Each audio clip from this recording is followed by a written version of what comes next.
സംസ്ഥാന തലത്തിൽ സമുദ്രമേഖലയെക്കുറിച്ച് പഠിക്കുന്നതിനായി കേന്ദ്ര സർക്കാർ സമുദ്രമേഖലയിൽ നടക്കുന്ന സാമ്പത്തിക പ്രവർത്തനങ്ങൾ, സമുദ്ര ആവാസ വ്യവസ്ഥയിൽ വരുത്തുന്ന മാറ്റങ്ങൾ തുടങ്ങിയവ കണ്ടെത്തുന്നതിനായി പ്രത്യേക സർവേ ഉടൻ ആരംഭിക്കും. ഇത് സംബന്ധിച്ച് ദേശീയ ശില്പശാല നാളെ കൊച്ചിയിൽ നടക്കും. വിശദാംശങ്ങളുമായി ബീന റാണി ചേരുകയാണ്. ബീന, സംസ്ഥാന തലത്തിൽ സമുദ്ര മേഖലയെക്കുറിച്ചുള്ള വ്യക്തമായൊരു പഠനത്തിനാണ് കേന്ദ്ര സർക്കാരിന്റെ നീക്കം. മറ്റ് വിശദാംശങ്ങൾ കൂടി.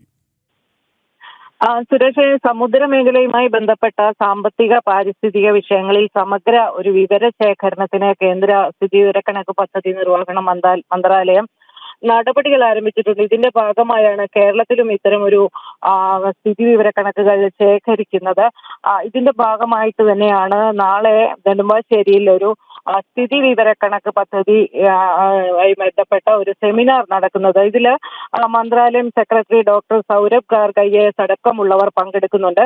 സമുദ്രമേഖലയുമായി ബന്ധപ്പെട്ട് നടക്കുന്ന സാമ്പത്തിക പ്രവർത്തനങ്ങൾ, അതുപോലെ തന്നെ സമുദ്ര ആവാസ വ്യവസ്ഥയിൽ വരുത്തുന്ന മാറ്റങ്ങൾ എന്നിവ പഠന വിഷയമാക്കുക എന്നുള്ളതാണ് ഇപ്പോൾ ഈ പാരിസ്ഥിതിക വിവരശേഖരണത്തിന്റെ ഒരു പ്രധാന ലക്ഷ്യം.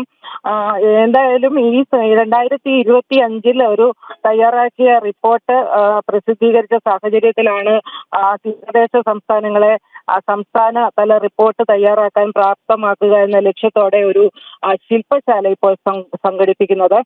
സമുദ്ര ആവാസ വ്യവസ്ഥയുടെ വ്യാപനം, സ്ഥിതി, ആസ്തി, സേവനങ്ങൾ എന്നിവ സംബന്ധിച്ച വിശദാംശങ്ങളാണ് ഈ റിപ്പോർട്ട് വിശകലനം ചെയ്യുന്നത്. ഇതിന്റെ പശ്ചാത്തലത്തിലായിരിക്കും ശില്പശാലയും നടക്കുക.